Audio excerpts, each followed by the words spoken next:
বাচ্চাদের বদ নজর থেকে রক্ষা করার উপায় কি? চমৎকার প্রশ্ন। প্রথমত, আমাদের মানুষ অসুস্থ হয় 4 কারণে।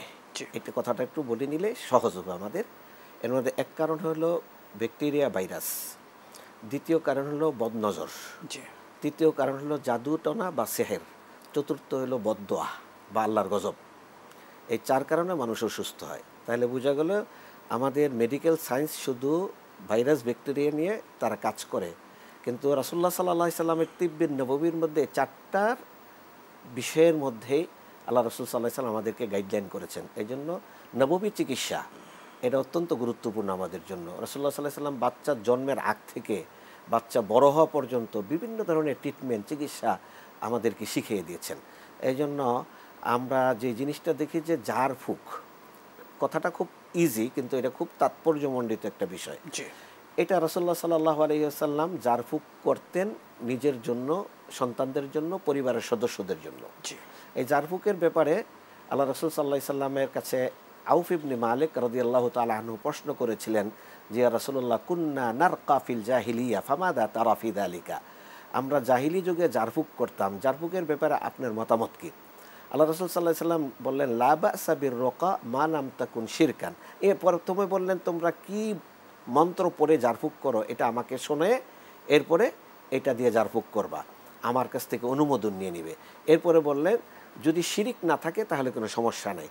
এই দৃষ্টিকোণ থেকে ঝাড়ফুঁকের জন্য 3টা মূলনীতি দিয়েছেন বা শর্ত আরোপ করেছেন আমাদের ইসলামী স্কলাররা। 1 নম্বর হলো কোরআনের আয়াত এবং বর্ণিত হাদিসে উল্লেখিত কোনো দোয়া বা আল্লাহর নাম সিফাত দ্বারা ঝাড়ফুঁক করা। দ্বিতীয় হলো সেটা আরবি ভাষায় হইতে হবে। 3 নম্বর হলো এবং বোধগম্য অর্থ থাকতে হবে তার। 3 নম্বর হলো মানুষের এই বিশ্বাস করা যাবে না যে ঝাড়ফুঁকে আমাকে সুস্থ করবে, বরং সুস্থ করবে আল্লাহ রাব্বুল আলামিন। এই 3টা শর্ত প্রযোজ্য হইলে ঝাড়ফুঁক করা যাবে। এবং ঝাড়ফুঁক করার ক্ষেত্রে রাসূলুল্লাহ সাল্লাল্লাহু আলাইহি সাল্লাম ব্যক্তিকে গায়ে স্পর্শ করে মুছে দিতেন দোয়া পড়ে। তো সেই ক্ষেত্রে যাদেরকে স্পর্শ করা আমাদের জন্য বৈধ, মাহরাম, তাদেরকে স্পর্শ করতে পারি, অথবা অন্য কেউ তার গায়ে স্পর্শ করতে পারে যিনি রাকি, অর্থাৎ ঝাড়ফুঁক করবেন, দোয়া পাঠ করবেন, তিনি শুধু সেখানে দোয়াগুলো পাঠ করবেন। এবং সেক্ষেত্রে পানির মধ্যেও পাঠ করে খাওয়াতে পারেন, গোসল করাইতে পারেন, বিভিন্ন পদ্ধতি আছে। বর্তমানে আপনারা ইউটিউব অথবা ফেসবুকে গেলে অনেক শরিয়া পদ্ধতিতে ট্রিটমেন্ট করেন, এমন অনেক রাকি আছে যাদেরকে বলা হয় ঝাড়ফুঁককারী। তাদের মাধ্যমে আপনারা এই ঝাড়ফুঁকগুলো করবেন। অনেক ব্যক্তিরা আছে যারা শিরক মিশ্রিত মন্ত্রতন্ত্র দ্বারা ঝাড়ফুঁক করে, এগুলোর দ্বারা হবে না। অতএব বাচ্চারা যারা আক্রান্ত হয়, অসুস্থ হয়ে যায়, এরপরে খাওয়া দাওয়া বন্ধ হয়ে যায়, এক সময় গিয়ে যায় অনেক সময় বদ নজরের কারণে বাচ্চাটা মারাও যায়, এরকম নিঃসন্দেহে।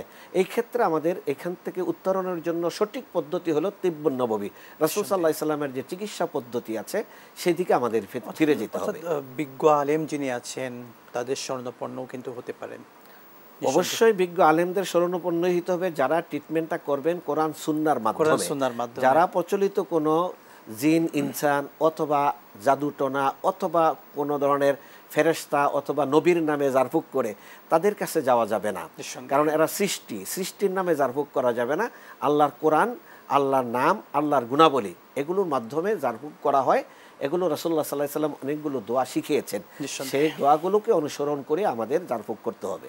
শুকরান, জাযাকাল্লাহ।